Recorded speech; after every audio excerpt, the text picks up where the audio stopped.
Again on the ground, again with Starks. And they'll take him down at the 31-yard line. Give him 3 yards and a fresh set of downs. 2nd and 1 and people want to run the football. This is where every back in the league is supposed to do exactly what we just saw there. Pick up the first down.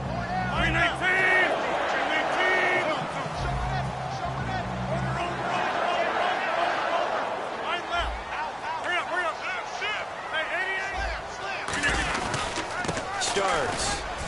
And he'll be limited to a short gain up to about the 34-yard line. Give him a couple on the carry there. 2nd and 8.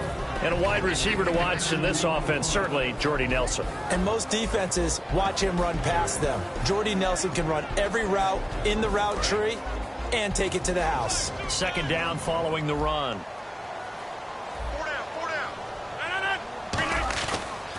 A run here for Starks. And he'll get this only up to about the 35. Just a 1-yard pickup there, and it's going to make it 3rd down at 6.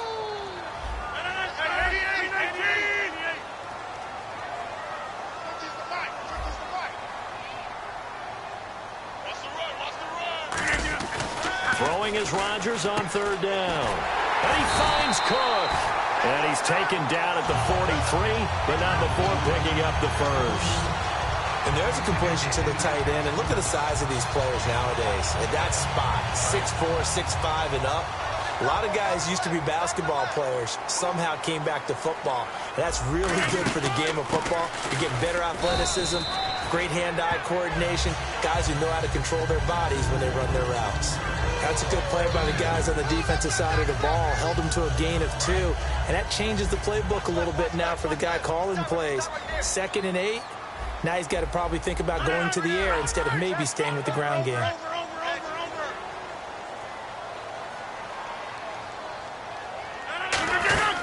They run again with Starks. And no room that time, getting it to about the 46. Just a gain of a yard there, and now it'll be 3rd down. In order to play really good run defense when you're playing a 3-4, those 3 guys up front, the nose tackle and the guys they call the defensive ends, they're usually big people because they're going to have to eat up a lot of blockers because it's usually 5-on-3. And when they do their job well, guys who play on the inside, those inside linebackers, they will just roam and hit. I don't care how many times we say it, I still get a kick out of watching quarterbacks and receivers do the pass tree in pregame warm-up. But I always remember that when we go to practices, we see that after practices as well. They really tune it up, don't they? They tune it up. They know why they do it for these situations. 1st down. And they build that trust, and that's why they're able to find him in this type of a situation.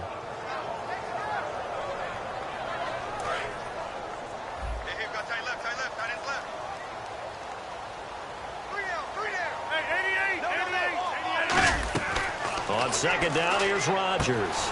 In the middle of the field, he's got Nelson.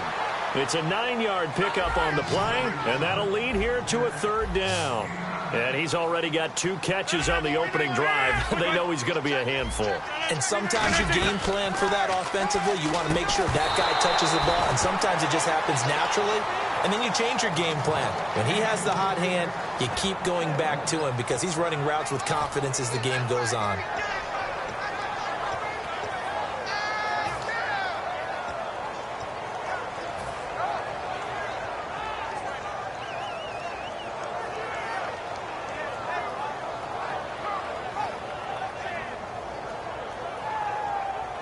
And it appears they'll go for it here on 4th down. A big call on the game's opening drive. They'll go for it. It's Rodgers. And it is incomplete. Boy, it looked like he had it and dropped it. And on the opening drive of the afternoon, the defense forces a turnover on downs.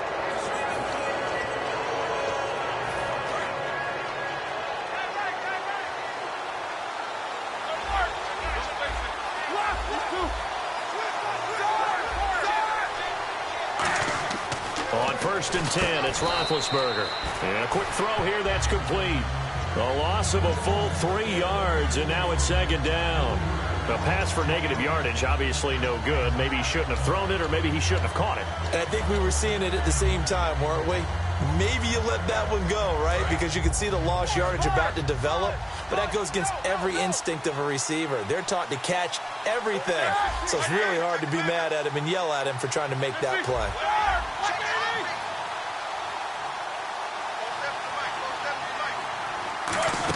They'll try a little trickery here on the end around. And he'll get this up to about the 40. 9 good yards there on the run, and now third down.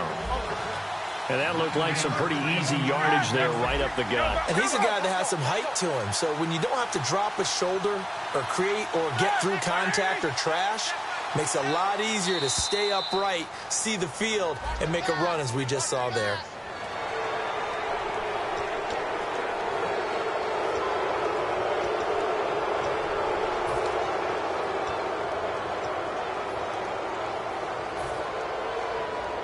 And the offense lining up 1st and 10.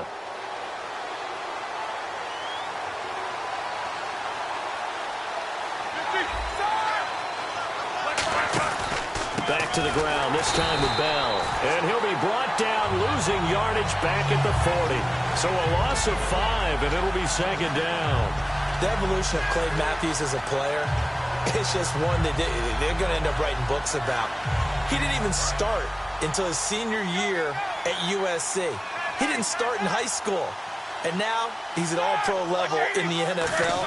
How about the play he just made there? And he has certainly made a name for himself. William Clay Matthews III. They'll get nothing out of that one, and it's going to lead to a 3rd down. Time for the offensive starters now for the Pittsburgh Steelers, and a guy to watch out wide, Sammy Coates. A slow start in his rookie season, only caught 1 pass in 2015. They're expecting much bigger things from him, trying to help out that offense. If he can get open, you know his quarterback will find him. And it looks like we've got a dime set here defensively. 6 DBs in the game. Now Ben on 3rd and long, surveying the field. And this one complete to Marcus Wheaton. Back with Charles Davis, Brandon Gaudin. It's Steeler football to begin quarter number 2. They are, however, facing a 4th down situation.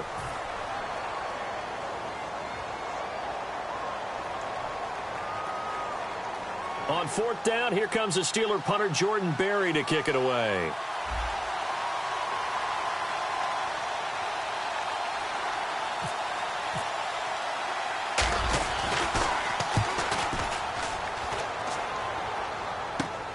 Oh, he's going to go ahead and field it from the 3-yard line.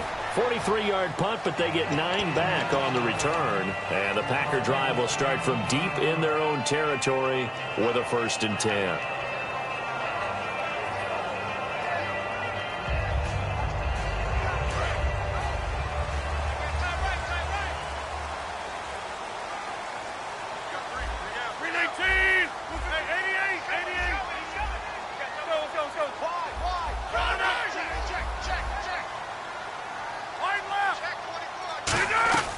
Throwing on 1st down is Rodgers. He's going to air one out. And it pops free. The collision there jarred the ball loose and brings up 2nd down. On every offensive coordinator, every play caller sheet, they have about 5 or 6 plays per game that they call shot plays or big plays. And you don't get many opportunities to dial them up. And they just did. And they drop it with a great chance to make a big play. That's going to hurt.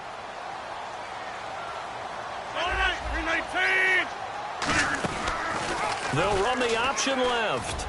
And he's going to be met at the line of scrimmage and taken down. Only a yard of the pickup there, and it'll bring up a 3rd down. Anytime you decide to use your quarterback as a runner, most of the time when you design a play, you're expected to break a little bit bigger than this one, because when you run him on short gains, your risk-reward and him taking hits, I'm not sure that's the payoff they were looking for.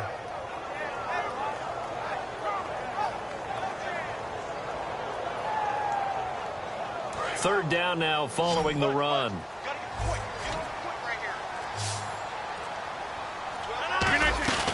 Rodgers now to throw.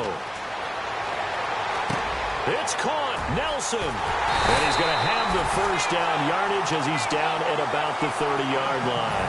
He got 18 yards out of that one, and it gets him a new set of downs.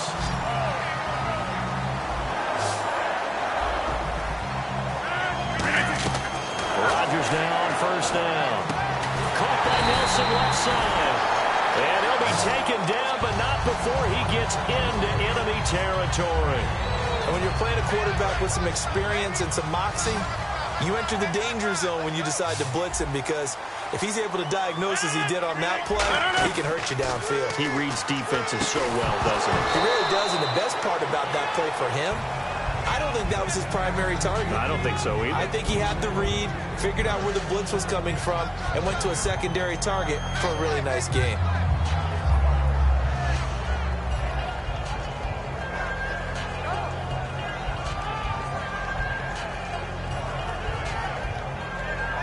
Second down here after the incomplete pass.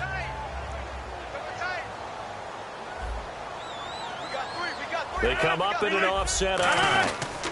Now Starks. And nothing doing. He's immediately taken down at the line of scrimmage. Back-to-back stops make it 3rd and 10.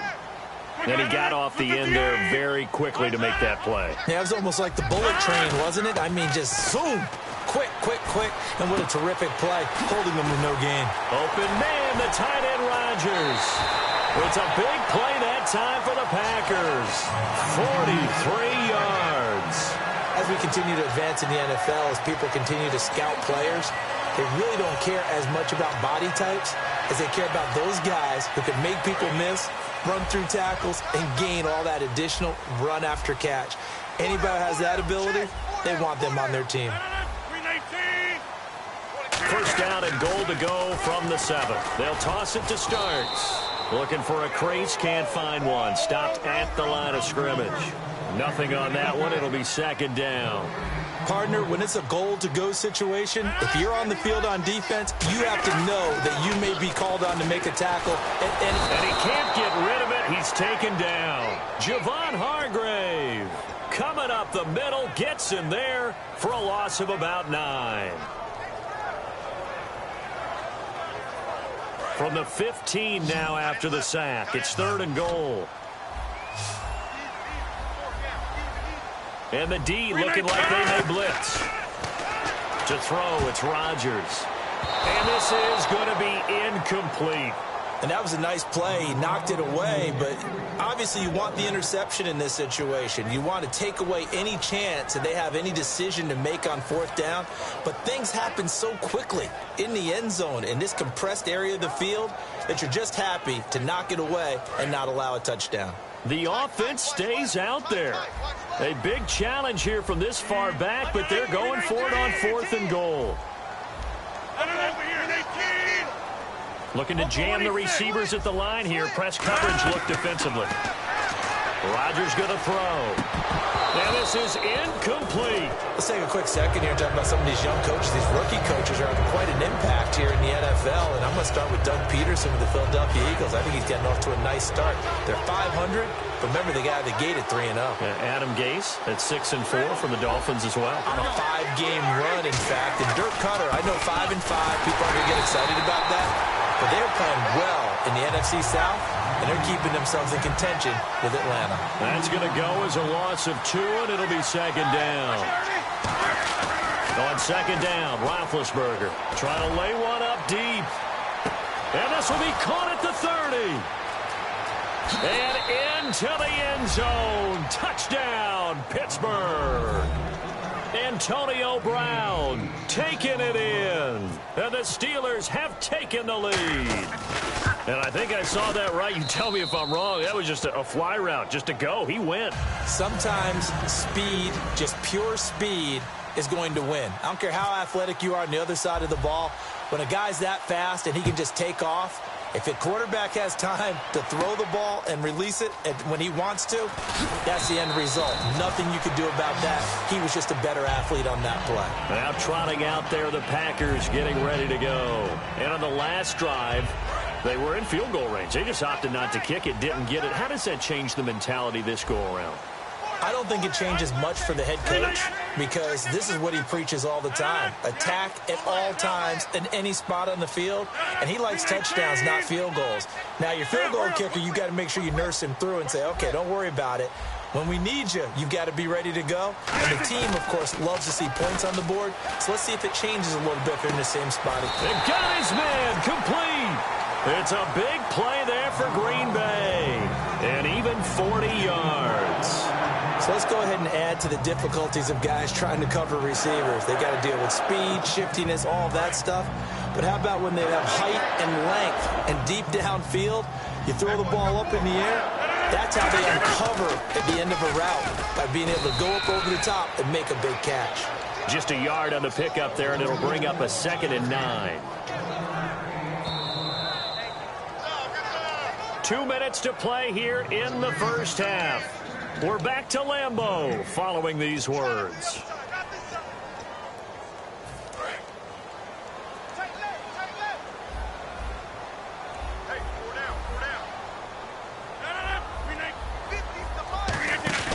Rodgers to throw on 2nd down.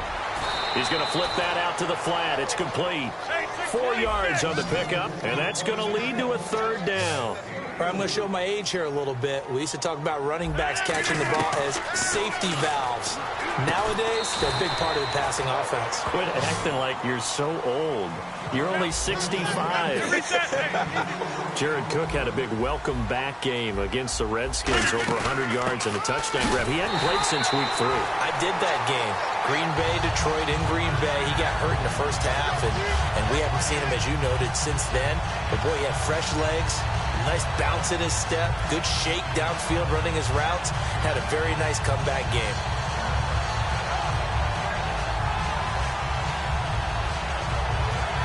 So they pick up the first down after the run, and now they approach for the fresh set.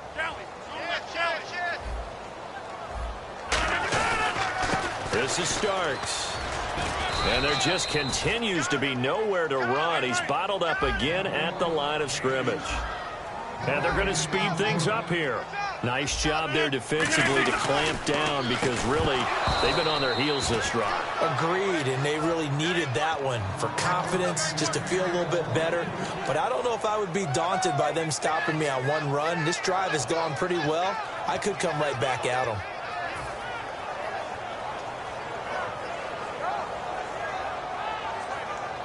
Here comes the 7th play now of this drive, as this is 3rd and 10. Throwing is Rodgers on 3rd down. He's got his targets count. And he gets this one all the way down inside the 15, just shy of the 10. Now hold everything here. We're going to get a timeout by the offense. It's just their first, so they'll have 2 remaining here before we get to halftime. Rodgers now on 1st down. Trying to get it to Cobb, and it's intercepted. A great read, and it's picked off. And a big turnover there as his guys will get the football back. Pittsburgh's offense now heading back out onto the field. And we'll see how this is played. Offensively, they've got the lead. Not a whole lot of time left. What do you think, Charles? Well, it's tempting to try and add to your lead, but a mistake there, that could change things in a big way. I say go ahead, take the knee, get on out for the half. Brown, the lone receiver, left. After the interception, here's Roethlisberger. Out to the flat. That's complete to his running back. Now whistles come in. We're going to get a timeout here by the offense. It's just their first, so they'll have 2 remaining here before we get to halftime. Fresh set of downs here. Watch right, watch right, watch right.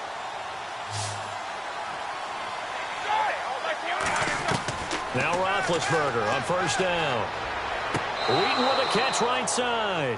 Give him 3 on the play, and it'll make it 2nd down. Let's make this one simple.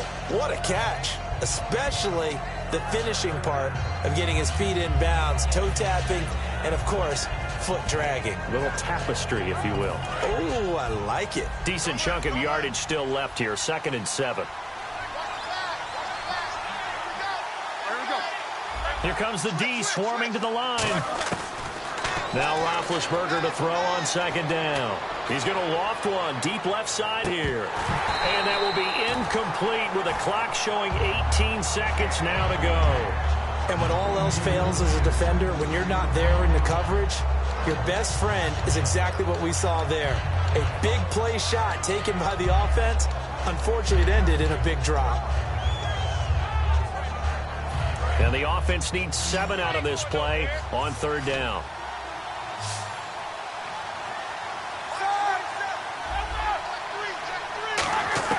On 3rd down, Roethlisberger.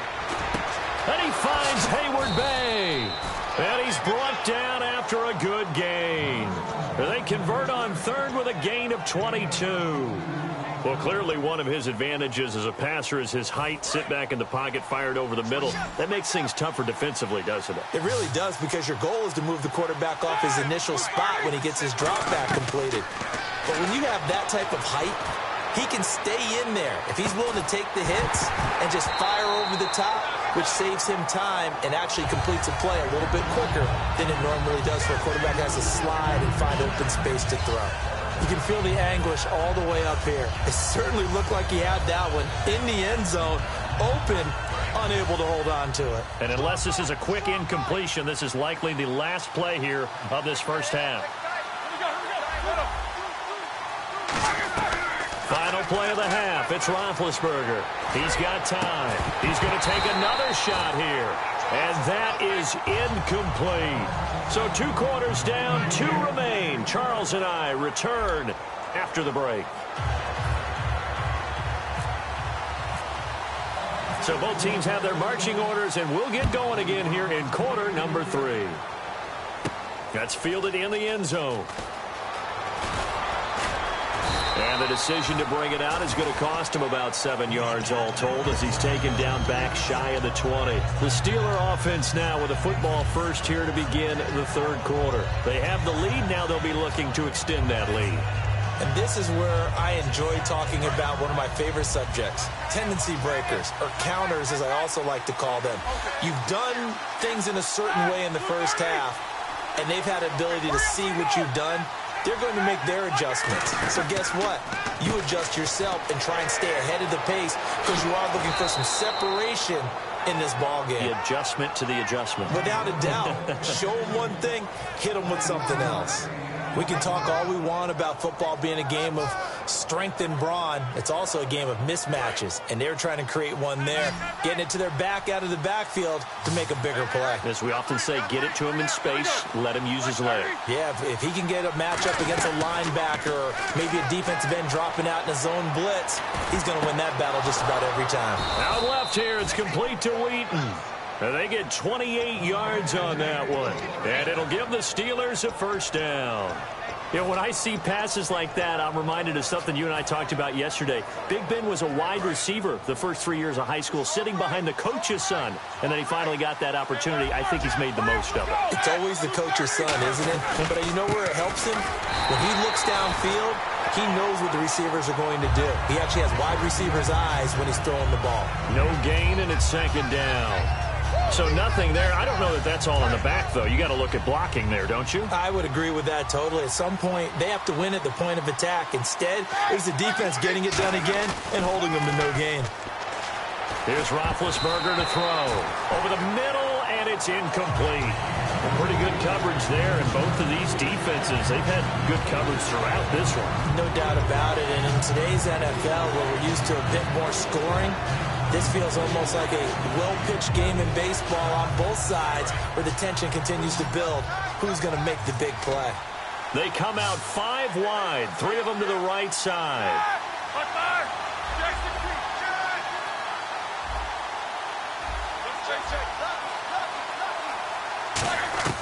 From the gun on 3rd down, it's Roethlisberger.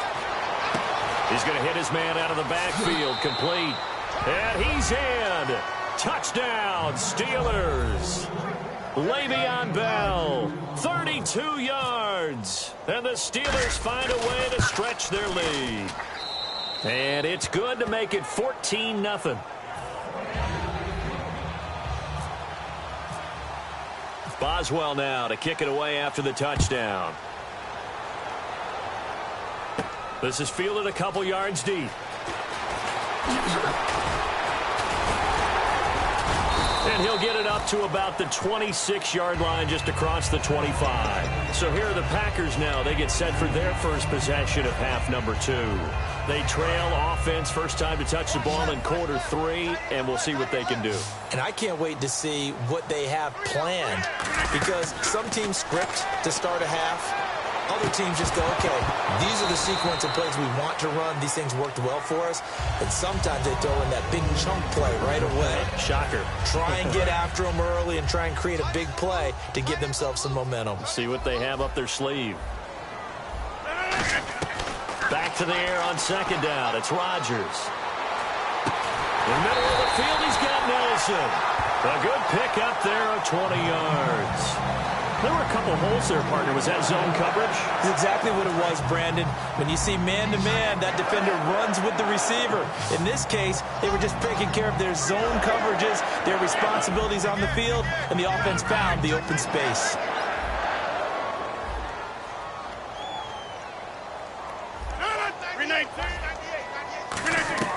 Throwing on first down is Rodgers. His throw incomplete. All right, Brandon, while we have a quick second here, I've got to come back to the field goal kickers, all right? Last week, we had 12 missed PATs. Yep. And I remember talking with a couple of kickers, and they said missing a PAT now with the new rules is way more damaging to their psyche than missing a field goal.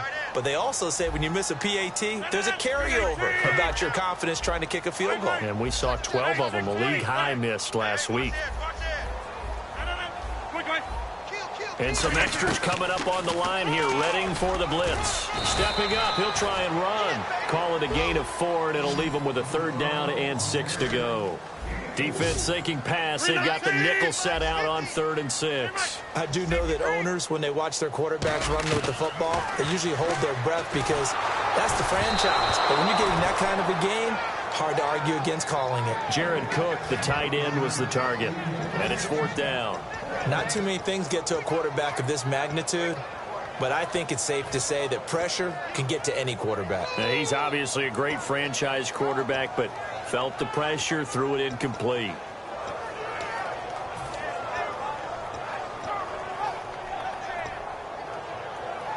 Still just the 3rd quarter, but they've got to make something happen. I think they know that. They're going for it on 4th. Here we go on 4th down with looks for Nelson, and it's intercepted. Picked off Jarvis Jones. And they will set up shop at their own 46-yard line. And Pittsburgh getting set to take the field. And that recipe.